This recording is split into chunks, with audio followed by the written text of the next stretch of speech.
What is up, everybody? Liam Murphy here to talk through tomorrow's DFS slate, the Thanksgiving slate. Let's make sure I share the right things on my end. Today's video is going to be a quick video, just going to talk through tomorrow's slate, give some ideas. I'm going to wait a couple seconds here for people to trickle in.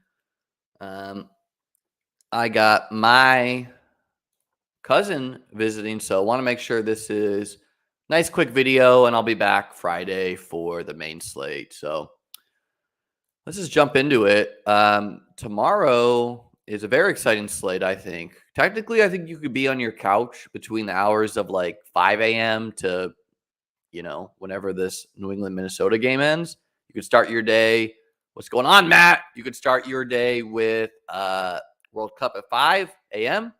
and you could ride all the way through the NFL games until 8:20 tomorrow. So as is typical, my most profitable slates are usually these small three gamers, the playoff slates, things like this. And usually it involves the Bills.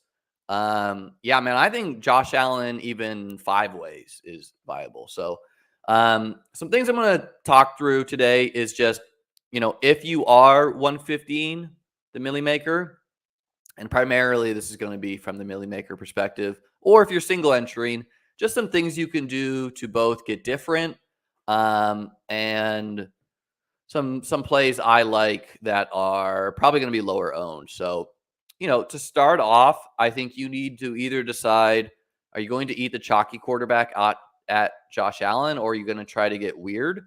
For me, I'll probably just 150 Josh Allen. If you don't need Josh this week, good game. What you can hope from playing Josh Allen is that people see this and are afraid. He didn't do well last week. I will say, if you look at his first and second half splits, seemed like the elbow was bothering him in the first half, and then he was totally fine. So I'll probably lock Josh Allen. If not Josh, obviously Dak's in play. And then Mac Jones is a little interesting just because he has a high completion percentage and because Minnesota can be beat on the pass. And you can build some like monster teams with Mac. But, when you look at the top flex options on the slate, for me, it probably goes something like Diggs and then Davis and then Ramondre and Pollard. So, I think it's arguable to say that Barkley and Jefferson aren't in the best spots in the world.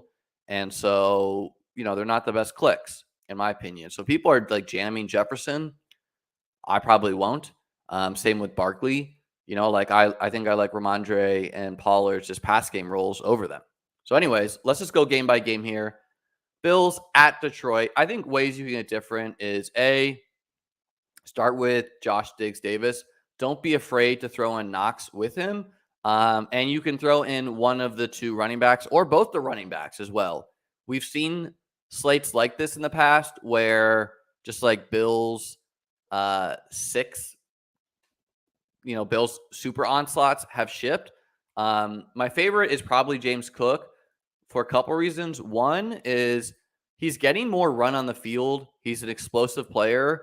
I just think that James Cook could totally and he can get there with Josh Allen, not only from passing production, but also from, just James Cook garbage time. James Cook getting the 80-yard house call could totally occur. The Lions play a lot of man defense, which after a bad game last week, I think McKenzie is in play. He's a man beater. Only played 37% of the snaps, but he's going to be really low owned just because of how disappointing he was. So you can also build your teams with McKenzie. So I like doing that. And then not afraid to play the Bills defense with the Josh Allen stacks.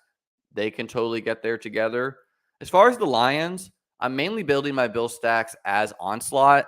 You really want to check the Bills inactives as far as their defense, as far as whether you want to do that, because the Bills usually play a lot of zone. However, they've been shifting to kind of more man defense recently. And if it's zone, I think Amon-Ra is squarely in play. Again, at 6,600, I prefer Ramondre and Pollard over him. But, the question is Trey White going to play? Which of these Bills defenders are in, which are out? I haven't checked the practice report today, so that's something I'm going to do after these games. And really, it's going to determine what you do. So with a 3-game slate, I think it's totally fine to build Bills onslaughts with no Detroit bring back. If you are doing a bring back on the Detroit side, obviously Amon-Ra, obviously both running backs are fine.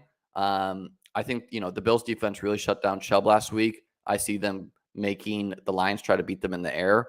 And then as far as like the Detroit wide receiver, I'm interested in DJ Chark, especially if his practice reports look fine because he barely played last week, but should get more run. Monroe's obviously in play.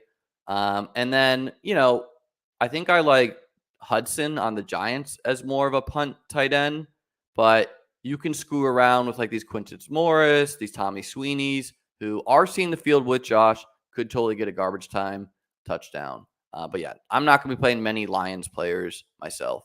And, already we have people gal-braining that Lions is the way to go. I don't agree. All right, jumping into Giants-Dallas. This is another one where if I'm not trying to force the Bills defense, I'm trying to force the Cowboys defense. You can screw around with these quarterbacks. I'm not going to do it. If they outscore Josh Allen on the slate, Godspeed to them. Pollard, one of my favorite plays on the slate. Barkley is playable, but, not the best spot for him. I will say, you look at Dallas defense, 26 against rushing yards on the year.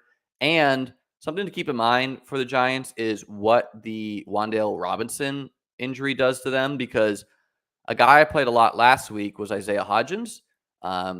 Didn't really pay off, but in the same spot, now in a better spot actually with Wan'Dale out, with the Giants also having pretty much no other wide receiver talent and only on a 3-game slate. So seems like a good spot to click Hodgins at Min-Sal.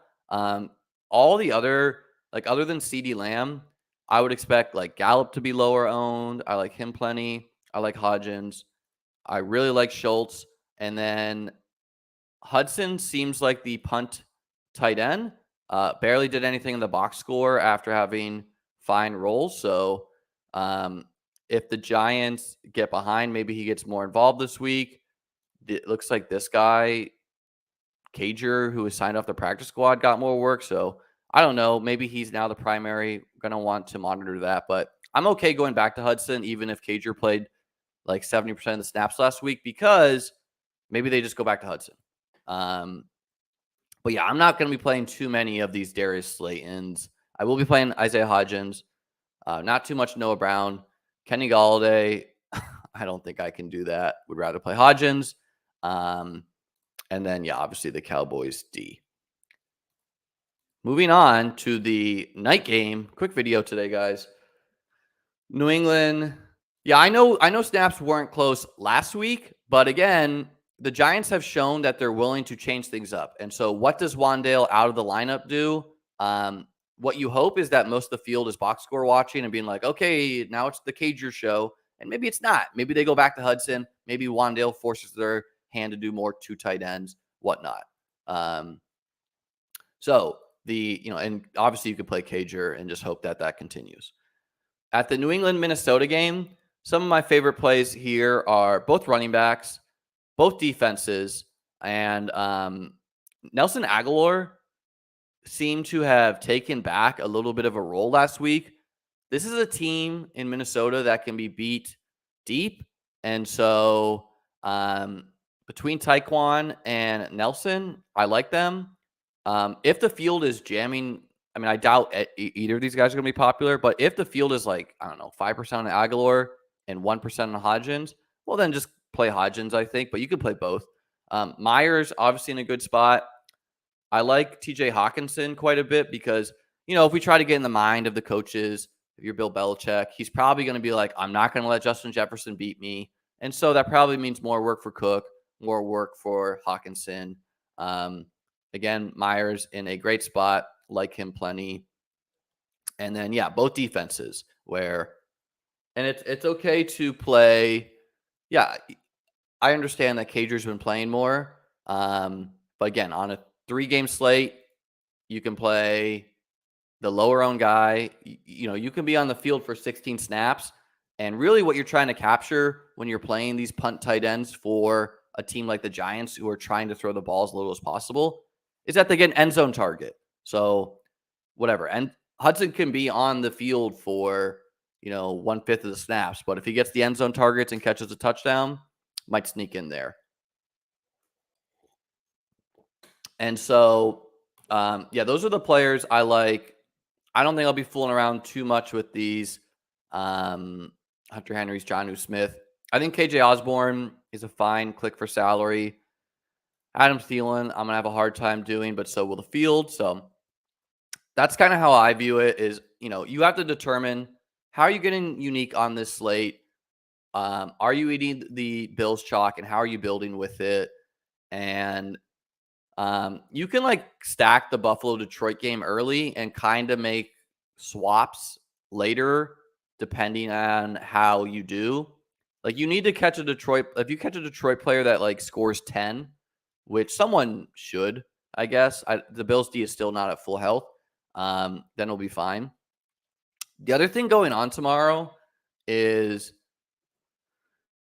not talked about in the Rainmakers lobby. They have this contest for 1 mil to first. Now, I would totally check the entrance here. They're at 1.7K. And the key thing here to remember is this is kind of a pay to play type environment where I have one team. I might buy another team depending what prices are looking like on the players, but it's expensive if you want to roll out a Josh Allen team. It is 1 mil to first. It's insanely top heavy. So you pretty much need to get first. If you're going to try to roll out chalk optimal, you want to prioritize lower serial numbers because that is the tie break. So, and you'll see that in the, if you go into the field here or the market here and you check the prices on some of these players,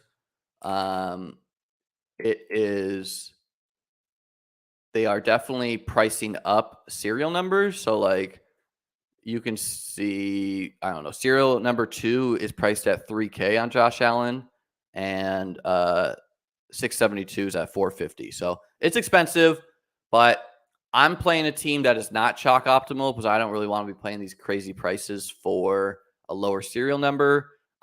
If you want to buy a cheap team, you could probably find some Daniel Jones team that's pretty cheap, or you could probably build a Mac Jones team. And that's how I would do this if I want to play, but I don't want to spend crazy money. That's tough. You got to pay at least 145 for Mac Jones, but then you could probably stack it out really cheap. I'm sure I could build a Jacoby Myers team for kind of cheap, 75. So yeah, I don't know. It's looking like at least $300 to field a team.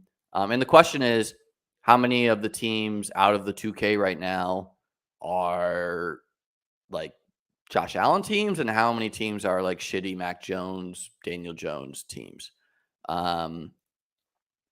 So that is pretty much it for the Thanksgiving breakdown. I'm going to hit the road with, this shit is crazy. I honestly wish I did not buy cards, but whatever.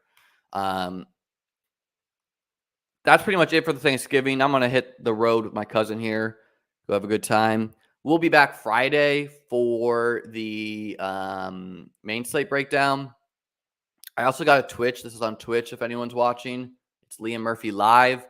Hit the like button, hit the subscribe button, and hope you guys all have a great Thanksgiving. Looking forward to tomorrow, eating food, watching the World Cup, and watching the Bills stomp all over Detroit. Peace out.